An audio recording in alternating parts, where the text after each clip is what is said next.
सवाल यही उठता है कि एक से एक बड़े बड़े मुद्दों की बात डॉक्टर सुधांशु त्रिवेदी कर रहे हैं, लेकिन सवाल यही है कि आप अल्टीमेटली तो दूसरी पार्टी के लोगों को ले रहे हैं। आप कहते हैं आप ऐसी वॉशिंग मशीन है जिसमें सबकी धुलाई हो जाएगी, सारे पवित्र पावन करप्शन फ्री हो जाएंगे, और फिर आप उसी से हमला बोलेंगे टीएमसी पर।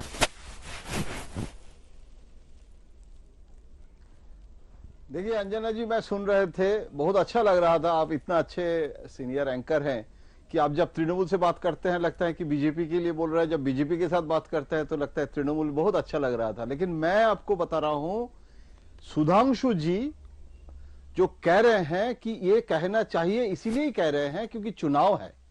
तो चुनाव के समय राजनीतिक जो है, सफल राजनीतिक है सुधांशु जी, बहुत अच्छा बोलते हैं, राजनीति करना ही काम है। लेकिन मेरा सवाल है कि अभी इस समय कांग्रेस, जैसे आप कह रहे थे, कांग्रेस और लेफ्ट पश्चिम बंगाल में, मैं 35 साल मेरा अनुभव है, अभी इतना बुरी हालत, राहुल गांधी के तो बात ही छोड़ दीजिए, वो कहां है और पश्चिम बंगाल के साथ क्या संबंध है, कुछ समझ में ही नहीं आता है। और कांग्रेस और लेफ्ट के जगह जो प्रतिपक्ष होना था, आपको ये तो मानना ही पड़ेगा कि BJP has become the main opposition. अभी बीजेपी कहां था और आज कहां है, अगर ये देखेंगे तो already BJP has achieved a lot. 3 MLA है पश्चिम बंगाल में, 18 एमपी हुआ है। तो बीजेपी के लिए 3 से 200 देखना, सपना देखना कोई बुरी बात नहीं है।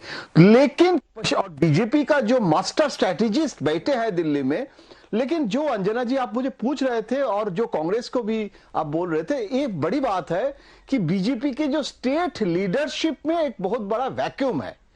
प्रधानमंत्री नरेंद्र मोदी लोकप्रिय नेता है, इसीलिए मोदी वर्सेस ममता बीजेपी का स्ट्रेटेजी है, ये कर रहे हैं।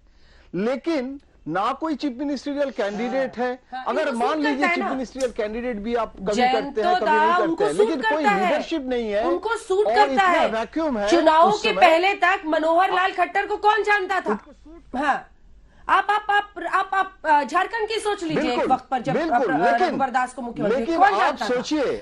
कैंडिडेट स्प्रिंग करते हैं, लड़ाई हमेशा ऑपोजिशन पार्टी वर्सेस मोदी होती है राज्य में। ये सब मिनिस्टर्स हैं। हम तो कहेंगे सुधांशु त्रिवेदी जी अच्छा एजुकेशन मिनिस्टर पश्चिम बंगाल के लिए भी बन सकता है। एक सुधांशु त्रिवेदी पश्चिम बंगाल में ढूंढ के हमको दे दीजिए, नहीं मिलेगा। बीजेपी में आप तृणमूल को कह रहे हैं कि भ्रष्टाचार, तो जो तृणमूल के लीडर भ्रष्टाचार के आरोप में है, उन लोगों को आप लेके कैबिनेट बनाएंगे और आप कहेंगे, आप कह रहे हैं कि लाल किला से नरेंद्र मोदी जी जो बोले हैं वो राजनीति नहीं है, मान रहा हूं, ठीक बात। लेकिन आपको यह भी तो मानना पड़ेगा कि आप अभी देश में जो किसानों हैं उनके साथ अभी भी आप रिजॉल्व नहीं कर पाए, लेकिन आप पॉलिटिक्स कर रहे हैं, अच्छी बात है। लेकिन पश्चिम बंगाल के जो जनता है वो भी मूर्ख नहीं है, वो भी समझते हैं कि राजनीति है। अभी सवाल है क्या चूज करेंगे भाजपा और ममता, वो तो चुनाव के बाद पता चलेगा, चुनाव अभी भी बाकी है। बिल्कुल नहीं है, इतना आसान नहीं है। हर राज्य की जनता बहुत सोच समझकर वोट डालती है। विशाल मिश्रा जी, ठीक है, एक सेकंड विशाल मिश्रा जी, मैं आपके पास ये सवाल लेकर आना चाहती हूँ कि जनता एक बार जब बदलाव का मूड बना लेती है तब वो चेहरा वहरा नहीं खोजती है। आप यूपी देखिए, यूपी में योगी आदित्यनाथ तो बाद में मुख्यमंत्री बने, कोई उम्मीदवार घोषित नहीं किया गया था। उत्तर प्रदेश जैसे